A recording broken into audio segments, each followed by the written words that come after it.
Hi folks, Vivek from Delhi Law Academy, and today I'm going to talk about this topic called blood relations. Blood relations questions are a little bit more complicated than your average logical reasoning question.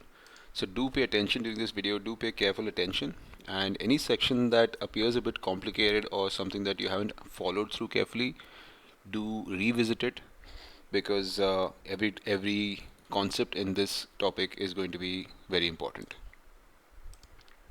Okay, so to begin, to solve any blood relations question, first you need to know all the common relationships. So let's cover the basics first. You are right here in the middle. Now, your immediate relatives, these most people know and understand. So, your mother, your father, and your brothers and sisters. And the collective noun for any set of brothers and sisters, it could be just brothers, it could be just sisters, it could be brothers and sisters. The collective noun is sibling. Sibling, sibling. So even if it's just brothers, if it's just sisters, if it's brothers and sisters, they can be referred to as siblings. Alright. So your brother's wife is called a sister-in-law, and your brother and your sister-in-law could have children.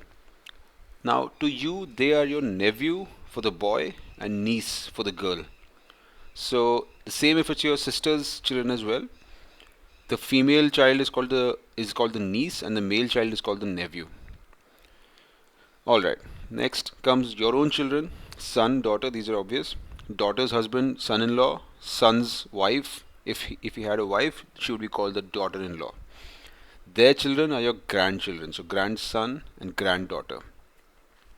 So this covers the family tree from you and your sisters and brothers downwards. If you go up one level, one generation, then immediately you have your father and mother. Your father's brothers and sisters, similarly your mother's brothers and sisters, are called aunts and uncles. Aunts for the female relatives and uncles for the male relatives. So in Hindi, in most Indian languages, we actually have multiple names for these relatives, but in English, they're all just aunt and uncle.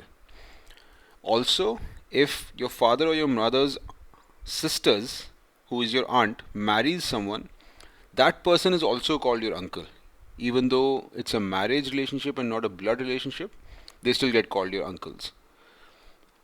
And one more thing, if your mother or your father's brothers sisters have children, they are your cousins. So there's no different name for the male cousin and the female cousin, both are called cousins. Alright, and going one more generation up beyond that, you have your grandfather and grandmother.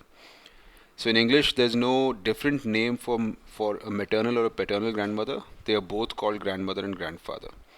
The difference is on the mother's side, it's called maternal, Maternal, and on the father's side, it's called paternal, Paternal. So that's all that you have to refer to your grandfather and grandmother. If you really want to differentiate who is from the father's side and who's from the mother's side, you use maternal and paternal. Okay, one final thing before we jump into solving some problems are the basics that you should keep in mind while you're solving any of these problems, family tree problems, is it always helps to draw the family tree diagram. Now I know a few students who think that they can read the question, superpose the question on their own relatives and figure out the answer, and that might work in maybe 10 or 15% of the cases, but that is a method that is fraught with error. So the reliable method, I would say, is to draw the family tree diagram. It might take time, but at least it's more reliable. You will get the right answer. And in an exam that has negative marking, getting the right answer is extremely important. Related to this point is using levels to indicate hierarchy. What does this mean? I'll explain. So when you draw the family tree diagram, you should use levels in such a way that if you and your siblings are at a certain level, and then if you're given more information about somebody who is one generation older to you, then you draw them at a higher level, one level up. Each generation go up one more level. Similarly, if somebody who is the next generation after you, draw them one level below. These are just ways to keep the diagram clean and something that you can understand when you're in a hurry in the exam. If you're used to these formats, then you won't make mistakes in the exam. Third point, In many questions, it helps to start from the back and come forwards. Now, this is going to become more clear as we solve some questions, but just take it from me, many questions it actually helps to read the information backwards. We'll see an example of this in a question in this exercise, and then this will become more clear to you. Alright, this question is a classic example of a family tree or a family or a blood relation question. So, the question says, pointing to a gentleman, Shalini said, his only brother is the father of my son's father. How is the gentleman related to Shalini? Now, the way I advise solving such questions is to immediately start drawing a diagram. But there is a system to it. You write down you write down the names of your central characters. So you know that you have someone called Shalini. So you put her down. You know that there's this person, the gentleman that you're being asked about. So you put him down. Alright, I'm not going to write the whole thing, but you put these two folks down. And now comes a trick that I talked about. You read backwards. What that means is, this is the key sentence, right? His only brother is the father of my son's father. So start from the back, right? Take the last three words, which is my son's father. Now Shalini, she's saying that my son's father. Let's just look at these three words in isolation. Shalini has a son. Notice I went one level down because he's one generation below. Her son's father. Now it becomes more trivial, right? Shalini's son's father is nothing but Shalini's husband. So they both are at the same level. Shalini is just using a roundabout way to say her husband. Alright, so these three words simply mean Shalini's husband. Now we go one more level back. The father of my husband. I'm replacing my son's father with my husband.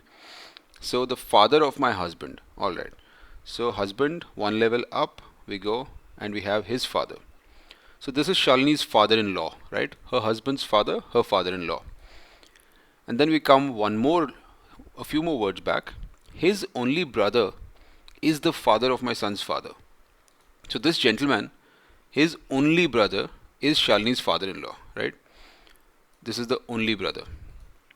Now the question is, how is this gentleman related to Shalini? And it becomes very obvious.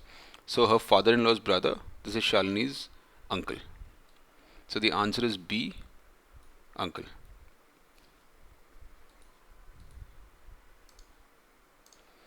Alright, next question. This is a slightly different type. The one we saw on the previous page is a classic blood relation question, but you see these types as well. So the question says, Deepak is the brother of Ravi, Rekha is the sister of Atul, Ravi is the son of Rekha. How is Deepak related to Rekha?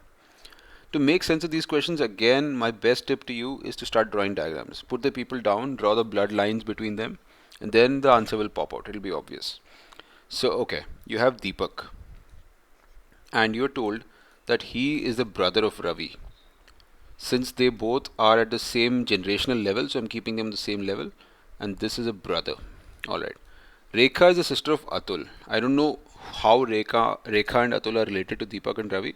So I arbitrarily choose to keep them on top. So I just say Rekha is the sister of Atul. Sister, so the same level. I just put that down. Now Ravi is the son of Rekha. This is the sentence that ties these two generations together. So Ravi is the son of Rekha.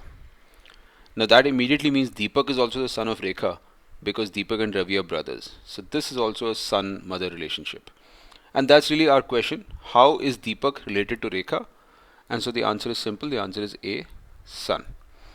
One more twist, one more important point in this question. The question says, how is Deepak related to Rekha? If you had an option which said, let's say that was option E, and it had mother, that could have been confusing, because Rekha is the mother of Deepak and Deepak is the son of Rekha. So do you choose A, son, or E, mother? Now the way to resolve this is actually, this is a standard convention. When you say how is Deepak related to Rekha, you're talking about it from Deepak's side. So the question that is being asked is, Deepak is Rekha's dash, and the dash, the only thing that can fill it is son. Mother is the wrong answer for that. So keep this in mind. This is going to come in handy in another question in this exercise and in questions that you'll solve. Alright, another type of question that comes in blood relations. almost looks like a coding decoding question, but is different. So this question actually presents a lot of data, and then you're expected at the end of the question to make sense of a relationship. Sometimes it's flipped around, and you're asked to evaluate four different relationships and choose the correct one. But the format is almost the same.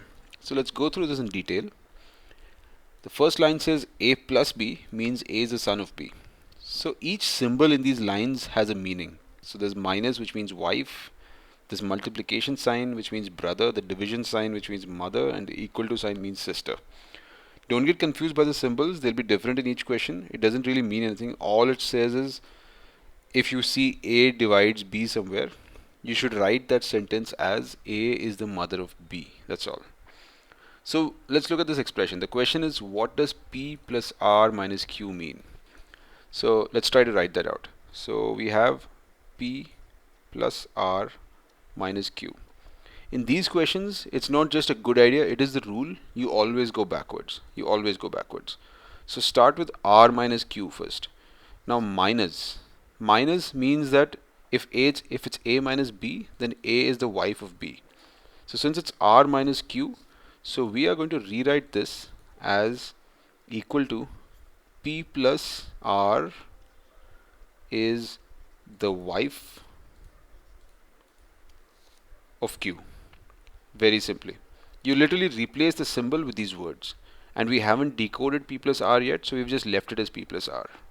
Alright, let's do that next. P plus R. Plus means is the son of, right?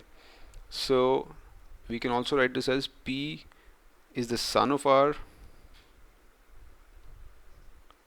who is the wife of Q. Alright, finally, we have a sentence. Now, if we were to convert this to a simple family tree, so R and Q are husband and wife, right? R is the wife of Q. And P is the son of R. So P is obviously the son also of Q. So P is the child of the couple R and Q. Alright, now we have the diagram. We know that P is the son, we know that R is the wife, and Q is the husband. Perfect. Now the options are Q is the father of P. Boom, I think we're right there, we've got our answer. Q is the father of P as per this diagram. So the option A is correct. So that's your answer. Alright, final question in this set. A is B's sister, C is B's mother, D is C's father, E is D's mother, then how is A related to D? Nothing but to just draw the family tree. So A is B's sister. Start from there. We go with A and B and sister. C is B's mother. So we go one level up. We have C, who is the mother.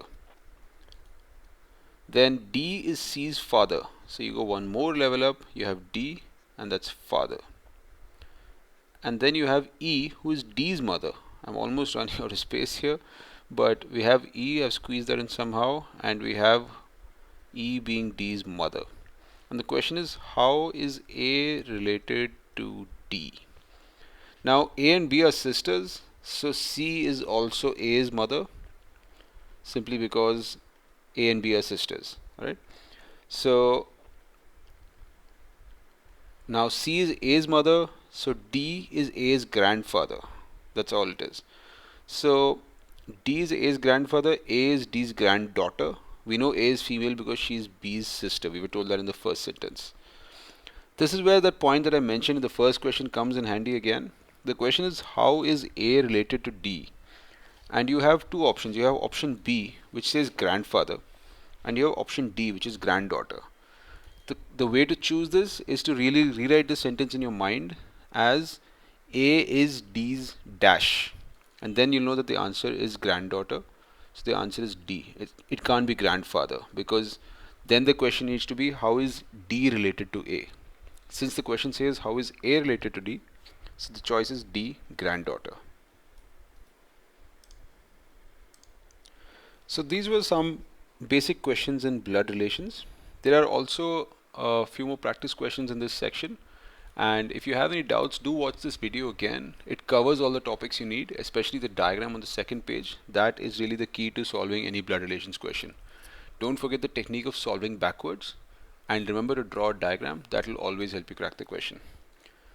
That's all in this section. Thank you.